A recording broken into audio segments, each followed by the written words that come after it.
Who has been harping on the defensive side of the ball? Quick breakdown of the stats. There's obviously wins and losses, field goal percentage that they allow, not that they score, but that they allow, 2-point percentage that they allow, the 3-point percentage that they allow, what percentage of their opponent's total points are from twos, what percentage of their opponent's total points are from three-pointers, and lastly, what percentage of their opponent's total points are a result of a free throw.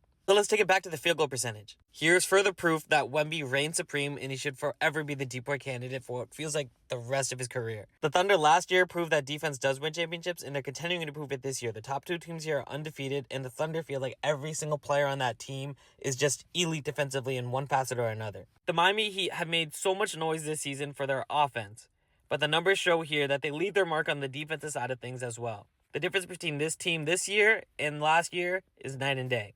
Other things I'd like to point out. Ausar Thompson and the Pistons have been balling. Obviously, the stat isn't end-all be-all, but I'm surprised the Warriors are as low as they are. And the Pelicans, Raptors, and Nets are the only teams in the league that let more shots in than they don't. Let's take a look more specifically at the shooting percentage they allow of two-pointers. Wemby. Enough said. The Celtics don't really have a center this year, so if any Celtics fan can explain to me how they're here at number 2, please do. And Jalen Duren has been great for the Pistons, making his case for MIP. Now, if you look all the way at the bottom, the Raptors and the Pelicans allow almost 20% more than Wemby and the Spurs. Now let's take a look at three-point percentage. Number 1 and number 2, you see two sides of the coin. Number 1, the undefeated Bulls have been great. And the Pacers, they just got their first win last night. The Pelicans cracked the top 5 here, but is it because their opponent is too busy just beating them up in the paint?